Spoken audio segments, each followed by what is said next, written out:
Hello everyone and I welcome you all to Guru Mantra classes. ये आपके geography section का first lecture है। इसमें हम टॉपिक डील करेंगे टेम्परेचर का। एंड स्टूडेंट, ये क्लास वाइज नहीं चल रहा है, ये ऑल द क्लासेस जितने भी क्लासेस होते हैं starting from class 6 till going to class 12, ठीक है। और थोड़े बहुत आगे के भी कॉन्सेप्ट्स जो हैं इस लेक्चर में आपको सब कुछ मिलेगा। दैट मीन्स अगर आप किसी कंपटीशन के लिए प्रिपेयर कर रहे हैं या फिर आप स्कूल में हैं, कोई टॉपिक समझ में नहीं आ रहा है, तो ये दोनों के लिए बेनिफिशियल होगा। सो मैं इसको क्लास वाइज नहीं सेग्रीगेट कर रही हूँ। ऑल राइट, तो एक टॉपिक जैसे टेम्परेचर है, तो टेम्परेचर से रिलेटेड जितने भी कॉन्सेप्ट्स आगे जाके आएंगे या फिर आपके स्कूल लेवल कॉलेज लेवल तक के हैं, वो सब कुछ इसमें कॉम्प्रिहेंसिवली कवर होगा। Okay, so without wasting time let's just quickly start our topic of temperature. इसमें हम क्या क्या देखने वाले हैं कि कौन कौन से फैक्टर्स ऐसे होते हैं जिसकी वजह से किसी भी टेम्परेचर का इफेक्ट होता है, किस तरीके से टेम्परेचर डिस्ट्रीब्यूटेड है, क्या रेंज होती है टेम्परेचर की, and what is temperature inversion. Okay, तो सबसे पहले टेम्परेचर समझने के लिए हमें यह जानना होगा कि टेम्परेचर होता क्या है। तो देखिए, डिग्री ऑफ हॉटनेस और कोल्डनेस, किस डिग्री पे कोई चीज हॉट है या कोल्ड है, उसको हम सीधे सीधे कहते हैं temperature. Okay, so what is temperature? It is the degree of hotness और कोल्डनेस। ठीक है, अब देखिए, टेम्परेचर 4 चीजों की वजह से बढ़ता घटता रहता है। ठीक है, radiation, absorption, convection and conduction. Okay, radiation देखिए, यहां पे सन है, सन की रेज अर्थ पे आ रही है, this process is known as radiation. And radiation is also known as the primary source of heat, क्योंकि सन का जो हीट है वो हमारे लिए प्राइमरी सोर्स है। ठीक है, so radiation is the direct source of heat coming from the sun and it is the primary source. Absorption, अब सपोज करो आप ब्लैक कपड़े पहन करके और गर्मी में निकल गए हो, आपके जो ये ब्लैक कपड़े हैं ये क्या करेंगे, ये सन के रेज को अब्जॉर्ब करेंगे और आपको गर्मी लगेगी इन द समर सीजन। तो क्या है, ये कौन सा प्रोसेस हो रहा है? एब्जॉर्प्शन, किसी चीज को अब्जॉर्ब करना। ठीक है, कन्वेक्शन क्या होगा? देखिए, कन्वेक्शन में सबसे इंपॉर्टेंट बात यह है कि पार्टिकल्स का मूवमेंट इन्वॉल्व होता है। जैसे कि मान लीजिए ये जो सन की रे आ रही है, ये लैंड को हीट कर रही है, ठीक है, और ये लैंड को हीट कर रही है, तो लैंड के ऊपर जो एयर प्रेजेंट है, इस हीट की वजह से ये एयर भी हीट हो रही है, यानी इस गर्म लैंड के ऊपर की हवा भी कैसी होगी? गर्म ही होगी। ठीक है, सो इसमें पार्टिकल्स का मूवमेंट इन्वॉल्व होता है कन्वेक्शन में। कंडक्शन क्या होता है? जैसे सपोज करिए दो बॉडीज का आपस में कांटेक्ट होना जरूरी होता है for the process of conduction, ध्यान रखिएगा। ठीक है, heat transfer by conduction is very limited. अब जैसे देखिए, मान के चलिए कि आपने क्या किया है कि इस एक वेसल में पानी भर लिया है और नीचे लगा दी है आग। ठीक है, इस आग की वजह से, हीट की वजह से ये वेसल गर्म होगा, एंड वेसल क्योंकि कांटेक्ट में है पानी के, तो पानी भी गर्म होगा। So 2 bodies are in contact with each other. जैसे ही ये हीट हटेगा वैसे ही ये बॉडी तुरंत ठंडा होगा और इसका जो कॉन्टैक्ट है पानी के साथ ये भी ठंडा हो जाएगा। तो this process is known as conduction. आप बर्तन को छुओगे तो आप भी कंडक्शन के ही थ्रू आपके हाथ में हीट फील होगा। ठीक है, so this is the 4 ways: radiation, absorption, convection and conduction. यहाँ पे डायग्राम है, आप इसको देख सकते हैं। ये देखिए, सन की रेडिएशन आ रही है, यहाँ पे लैंड है, ठीक है, ग्राउंड जो है हीट कर रहा है एयर को by the process of conduction. ठीक है, क्योंकि एयर जो है ये लैंड के साथ कांटेक्ट में है, और वार्म एयर जो राइज कर रही है वो किस वजह से? कन्वेक्शन की वजह से। ठीक है, this is how we are going to understand. ठीक है, तो यहाँ पे मैंने आपको ये बताया था, ये देखिए यहाँ पे रेडिएशन के थ्रू लैंड गर्म हो रहा है। ठीक है, ये जो हवा है ये क्योंकि कांटेक्ट में है लैंड के, तो ये कंडक्शन के थ्रू गर्म होगी, और क्योंकि ये हवा अब गर्म हो गई है और हमें पता है वार्म एयर जो है वो राइज करता है, तो ये किस प्रोसेस से हो रहा है? By the process of convection. ठीक है, कन्वेक्शन करंट वगैरह हम देखेंगे आगे। तो ये चीज है। अब देखिए, एक होता है शॉर्ट वेव का कॉन्सेप्ट, एक होता है लॉन्ग वेव का कॉन्सेप्ट। जब सन की रेज हमारे लैंड पे आती है, ठीक है, तो इसको हम कहते हैं शॉर्ट वेव। ठीक है, सन की रेज लैंड के ऊपर आ रही है, इसको हम कह रहे हैं शॉर्ट वेव। और जब ये रिफ्लेक्ट होके, कुछ ऑब्जॉर्व होके, कुछ रिफ्लेक्ट होकर के जब ये वापस जा रही है, तो इसको हम कहते हैं लॉन्ग वेव्स। ठीक है, अब देखिए, जब सन की रेज को आना होता है तो हमारी जो अर्थ है, हमारी पृथ्वी जो है, वो बिल्कुल ट्रांसपेरेंट एक्ट करती है, मतलब बहुत ईजिली सन की रेज को आने देती है। बट जब वो वापस जाने लगती है तो बिल्कुल ओपेक टाइप का हो जाता है।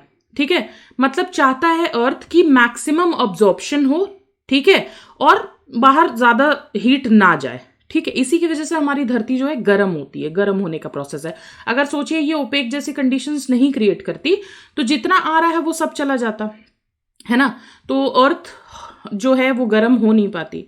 सो that is the whole thing कि अर्थ पे जो ये वेव्स रेज आ रही है सन की, ये शॉर्ट वेव्स है, एंड जब ये जा रही है तो ये लॉन्ग वेव्स है। आने टाइम ये ट्रांसपेरेंट बिहेव करती है अर्थ, एंड जाने टाइम इसी वेव्स के लिए ये ओपेक बिहेव करती है। ठीक है, that causes maximum absorption of long wave terrestrial radiation. Hope it is clear. अब देखिए किन किन रीजन से टेम्परेचर इफेक्ट होता है। सबसे पहले देखिए लैटिट्यूड। अब देखिए लैटिट्यूड क्या होता है? These are the imaginary lines horizontally created on the surface of the earth. ये हॉरिजॉन्टल लाइन्स को हम क्या कहते हैं? लैटिट्यूड। और इसी लाइन को अगर हम इस तरीके से वर्टिकली बनाते हैं तो ये क्या हो जाता है? लॉन्गिट्यूड। तो लैटिट्यूड की वजह से भी टेम्परेचर पे इफेक्ट पड़ता है। कैसे? देखिए, जब कोई रेज लॉन्ग डिस्टेंस ट्रैवल करेगी तो वो लार्जर एरिया को गर्म करेगी, और जब लार्जर एरिया में आपका हीट ट्रांसफर होगा, हीट जो है वो डिवाइड हो जाएगा ज्यादा लोगों में। सपोज करो आपके पास इतना खाना है, ठीक है, जब आप बहुत सारे लोग को दोगे तो हर लोग को बहुत थोड़ा थोड़ा पड़ेगा, लेकिन अगर इतना ही खाना आप 2 लोगों में बांटोगे तो ज्यादा मिलेगा। सिमिलर कॉन्सेप्ट, अगर वेव्स जो है लॉन्ग डिस्टेंस से आ रही है तो लार्जर एरिया कवर कर रही है, ठीक है, लार्जर एरिया कवर करिए यानी बहुत जगहों पे इसके रेडिएशंस को डिवाइड होना पड़ रहा है। ठीक है, और वहीं अगर शॉर्ट डिस्टेंस से रेज आ रही है तो शॉर्टर एरिया को कवर करी है, यानी कि वो प्लेस ज्यादा हीट अप होगा। क्लियर? लॉन्ग डिस्टेंस से लार्जर एरिया में लेस हीट अप होगा। क्लियर? तो लैटिट्यूड की वजह से, जो लैटिट्यूड, ये देखिए जैसे इक्वेटर है, अब यहां पे सन की रेज जो है वो डायरेक्ट फॉल कर रही है, ठीक है, तो इक्वेटर हमारा हॉटेस्ट हो जाएगा। लेकिन यही रेज सोचिए जब नॉर्थ पोल और साउथ पोल में जाती है तो इतना लंबा डिस्टेंस इसको ट्रैवल करना पड़ता है, प्लस ये लार्जर एरियाज को कवर कर रही होती है। ये देखिए इतना इतना एरिया कवर कर रही है, इतना एरिया कवर कर रही है, तो जब लार्जर एरिया को कवर करेगी तो वहां हीटिंग कम होगा, तो इसीलिए आप देखिए कि वहां पे ठंड इतनी ज्यादा है, लेकिन इक्वेटर पे गर्मी है। क्यों? क्योंकि शॉर्ट डिस्टेंस से रेज आ रही है, कम एरिया में हीट अप कर रही है, तो ज्यादा हीट कर दे रही है। ठीक है, तो लैटिट्यूड्स की वजह से भी टेम्परेचर पे इफेक्ट पड़ता है। ठीक है, जो भी हाइयर लैटिट्यूड्स है आपके 90 डिग्री, 66.5 डिग्री, ये जितने भी आपके लैटिट्यूड्स हैं यहाँ पे लेसर टेम्परेचर होता है, और लोअर लैटिट्यूड जैसे 0 डिग्री, 23.5 डिग्री, ये सब लोअर लैटिट्यूड्स है, तो यहाँ पे हाइयर टेम्परेचर होता है। ठीक है, क्योंकि स्लैंटिंग रेज जो है वो ग्रेटर पोर्शन में ट्रैवल करती है, इसलिए हायर लैटिट्यूड्स पे आपका लेसर टेम्परेचर होता है। ठीक है, ये चीज है। उसके बाद सेकेंड फैक्टर क्या है? ऑल्टीट्यूड। ऑल्टीट्यूड का मतलब क्या होता है? हाइट। सिंपल। तो जब भी कहीं पे आप नीचे से ऊपर जाते हो तो वहां का टेम्परेचर जो है घटने लगता है। पहाड़ों पे जब आप जाते हो तो देखते हो कि आपको ठंड लगती है, ठीक है, नीचे वहीं गर्मी होगी, ऊपर आप जैसे जैसे जाते रहोगे वहां पे ठंड बढ़ती जाती है। क्यों होता है ये ऐसा? कि जैसे जैसे आप ऑल्टीट्यूड में इंक्रीज करते हो, हाइट में इंक्रीज करते हो, टेम्परेचर वैसे वैसे गिरने लग जाता है, और इसको कहते हैं normal lapse rate. Normal lapse rate, इसको क्यों नॉर्मल लैप्स रेट कहते हैं? क्योंकि देखिए जैसे ही आप 1 किलोमीटर ऊपर जाते हैं वैसे ही टेम्परेचर 6.5 डिग्री सेल्सियस से गिर जाता है। So this is called as normal lapse rate. So due to altitude also the temperature decreases. ठीक है, next factor is continentality. Continentality क्या होता है? कि सी से किसी लैंड का डिस्टेंस कितना है। ठीक है, अगर सी के पास कोई लैंड होगा, ठीक है, सी के पास कोई लैंड होगा तो सी की ठंडी हवा जो है वो लैंड को भी ठंडा करेगी, है ना, टेम्परेचर को बैलेंस करेगी। तो यहाँ पे जो हीटिंग कैपेसिटी होगा वो घट जाएगा। तो अगर कोई लैंड ऐसा है जिसके आसपास कोई वाटर बॉडी नहीं है, पूरा लैंड से घिरा हुआ है, तो वो एरिया कंपैरेटिवली ज्यादा गर्म होगा as compare to that area जहां पे वाटर बॉडी प्रेजेंट है। So continentality is also one factor which affects temperature. Then comes your specific heat. Specific heat is inversely proportional to degree of hotness और coldness, यानी कि specific heat is inversely proportional to temperature. ठीक है, यानी कि अगर temperature ज्यादा होगा तो स्पेसिफिक हीट कम होगा, और अगर स्पेसिफिक हीट ज्यादा होगा तो टेम्परेचर कम होगा।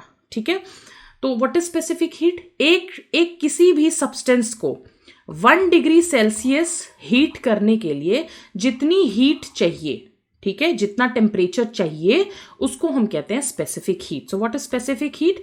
Heat required to raise temperature by unit mass of a substance by 1 degree Celsius. तो 1 डिग्री सेल्सियस गर्म करने के लिए जितनी हीट की जरूरत है, that is your specific heat, and it is inversely proportional to temperature. Specific heat ज्यादा होगा, टेम्परेचर कम होगा, स्पेसिफिक हीट कम होगा, टेम्परेचर ज्यादा होगा। ठीक है, that is how it is related. ठीक है, अगर स्पेसिफिक हीट हाई है तो कम टाइम हीट करने में लगेगा। ठीक है, स्पेसिफिक हीट अगर हाई है, स्पेसिफिक हीट 1/T है, ठीक है, तो अगर स्पेसिफिक हीट ज्यादा है तो टेम्परेचर को उतना ही कम टाइम लगेगा गर्म करने के लिए, एंड स्पेसिफिक हीट किसी सब्सटेंस का अगर कम है तो उतना ही ज्यादा समय लगेगा उस पर्टिकुलर चीज को गर्म करने में। ठीक है, one more concept, good absorbers are good emitters. जो अच्छा ऑब्जॉर्ब करते हैं वही जल्दी एमिट भी करते हैं। जैसे लैंड का एग्जांपल ले लो, जितनी जल्दी गर्म होता है उतनी जल्दी ठंडा हो जाता है। वही सी क्या होता है, जितना लेट अब्जॉर्ब करता है उतना ही लेट रिलीज करता है, जितना टाइम उसको गर्म होने में लगता है उतना ही टाइम उसको रिलीज होने में लगता है, काफी ज्यादा टाइम। ठीक है, so extremity of temperature is experience due to continentality. तो कॉन्टिनेंटैलिटी मैंने आपको बताया कि लैंड के पास कोई वाटर बॉडी नहीं है, तो वो कॉन्टिनेंटैलिटी वाला कॉन्सेप्ट आ गया। तो टेम्परेचर का एक्सट्रीमिटी वहां देखने को मिलता है, जैसे डेजर्ट वाले रीजन्स में। ठीक है, वहां टेम्परेचर आपको एक्सट्रीम देखने को मिलेगा। ठीक है, अब देखिए एक और कॉन्सेप्ट होता है थर्मल एनोमली। थर्मल एनोमली क्या होता है? एक ऐसी जगह जहां पे जो टेम्परेचर होना चाहिए था वो नहीं है, बल्कि दूसरा टेम्परेचर रिफ्लेक्ट हो रहा है, उसको हम थर्मल एनोमली कहते हैं। जैसे दिल्ली का टेम्परेचर जो होना चाहिए वो एक्चुअल में होता नहीं है। विंटर्स के टाइम पे जितनी ठंड होनी चाहिए उससे कहीं गुना ज्यादा होती है, गर्मियों में जितनी टेम्परेचर होनी चाहिए उससे कहीं गुना ज्यादा होती है। ठीक है, तो एक्सट्रीमिटी ऑफ टेम्परेचर हमको देखने को मिलता है। तो जिस जगह पे ट्रू टेम्परेचर रिफ्लेक्ट नहीं होता है उसको हम कहते हैं थर्मल एनोमली। ठीक है, अगर टेम्परेचर हायर होता है लैटिट्यूड से, मान लीजिए 23.5 डिग्री का लैटिट्यूड है, यहाँ पे सपोज करिए ऑन एन एवरेज टेम्परेचर रहना चाहिए 25 to 30 डिग्री। ठीक है, जस्ट एग्जाम्पल दे रही हूं, लेकिन यहाँ पे टेम्परेचर हमेशा हायर रहता है, यानी कि 40, 45, 50 डिग्री तक रहता है, तो इसको हम कहेंगे पॉजिटिव एनोमली। ठीक है, अगर टेम्परेचर लैटिट्यूड से लोअर रहता है, ठीक है, temperature is lower than the latitude, अगर यहाँ पे मान लीजिए इसी लैटिट्यूड पे 25 या 30 डिग्री होना चाहिए बट है 15 से 20 डिग्री, ठीक है, तो उसको हम नेगेटिव एनोमली कहेंगे। ठीक है, और टेम्परेचर थर्मल एनोमली का मेन रीजन जो होता है वो कॉन्टिनेंटैलिटी होता है, यानी कि वाटर बॉडीज का प्रेजेंट ना होना। नेक्स्ट फैक्टर क्या है? Nature of the surface. किस तरीके का सरफेस है उस पर भी डिपेंड करता है कि आपका टेम्परेचर इफेक्ट होगा या नहीं। ठीक है, जैसे कि मान लीजिए एक मेटल सरफेस है और एक वुडन सरफेस है। ठीक है, अगर हम वुडन सरफेस को हीट करेंगे तो बहुत टाइम लगेगा, मेटल सरफेस को हीट करेंगे तो तुरंत गर्म हो जाएगा। तो ये सरफेस के टेम्परेचर पे भी डिपेंड करता है कि टेम्परेचर कैसा होगा। I mean surface, nature of surface पे डिपेंड करता है। अब देखिए नेक्स्ट फैक्टर ये है कि नदर्न हेमिस्फीयर में, अब ये अर्थ है आपका, ठीक है, यहाँ पे इक्वेटर है, इक्वेटर के ऊपर जो भी रीजन्स हो गए वो नदर्न हेमिस्फीयर हो गया, और नीचे जो हो गया वो सदर्न हेमिस्फीयर हो गया। नदर्न हेमिस्फीयर में जो माउंटेन है, अब आप ये देखिए माउंटेन का जो स्लोप है नदर्न हेमिस्फीयर में, ये इसको आप कहेंगे ना स्लोप, वो इक्वेटर के बहुत पास है। तो नदर्न हेमिस्फीयर में जो माउंटेन्स होंगे उसका सदर्न स्लोप जो होगा वो काफी ज्यादा रेज को अट्रैक्ट करेगा, काफी ज्यादा हीटेड होगा। और वहीं सदर्न हेमिस्फीयर में जो टिप है, माउंटेन का जो टिप है, ठीक है, वो ज़्यादा हीट अट्रैक्ट करेगा। तो नदर्न हेमिस्फेयर में स्लोप में ज़्यादा गर्मी होती है और सदर्न हेमिस्फेयर में टिप में ज़्यादा गर्मी होती है, ठीक है। तो ये एक फैक्टर है। उसके बाद wind movement, next factor is wind movement. Air के मूवमेंट की वजह से भी विंड, एयर के मूवमेंट को हम विंड कहते हैं, और विंड एक बहुत बड़ा रेगुलेटर होता है टेम्परेचर का। जहां पे अच्छी ठंडी ठंडी हवाएं चलेगी वहां पे टेम्परेचर आप देखोगे कि कम रहेगा, है ना, जैसे कि बीच वाले एरियाज में आप देखोगे। वहीं पे आप डेजर्ट वाले एरिया में चले जाओ तो वहां पे डस्टी और हीट वेव्स की विंड चलती है। तो विंड का मूवमेंट भी जो है वो टेम्परेचर के रेगुलेटर का काम करता है, ठीक है। जहां पे लैंड ज़्यादा होगा, जहां पे आपने बहुत ज़्यादा कॉन्क्रीटाइजेशन कर रखा है, जैसे कि बिल्डिंग्स वगैरह काफ़ी ज़्यादा है, तो वहाँ पे विंड का मूवमेंट बहुत कम हो जाएगा, तो इसलिए गर्मी बहुत ज़्यादा हो जाएगी। वहीं पे आप बीच वाले एरिया में चले जाओ तो वहाँ विंड अच्छा खासा चलेगा, तो वहाँ पे टेम्परेचर काफ़ी ज़्यादा रेगुलेटेड होगा, अच्छा मौसम होगा वहाँ पे, ठीक है।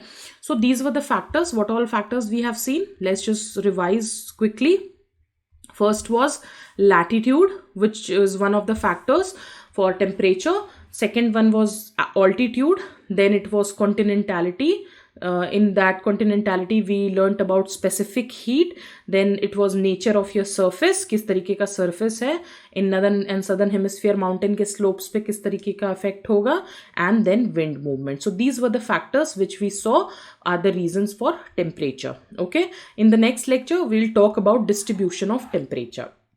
तब तक के लिए अगर लेक्चर अच्छा लगा हो तो हिट द लाइक बटन, और चैनल को सब्सक्राइब नहीं किया है तो सब्सक्राइब करके बेल आइकन प्रेस करना ना भूलें। और अगर आप किसी भी तरीके से हमें मैसेज करना चाहते हो, कोई पीडीएफ शेयर करना चाहते हो जो आपको समझना है, या किसी भी और रीज़न से आप हमें मैसेज करना चाहते हो, तो आप कम्युनिटी सेक्शन के ग्रुप में जाके हमें मैसेज कर सकते हो। आप सीधे टेलीग्राम पे पहुंचोगे और वहाँ पे आप हमको डायरेक्टली मैसेज कर सकते हो, ठीक है guys. Thank you so much, keep preparing and bye bye now.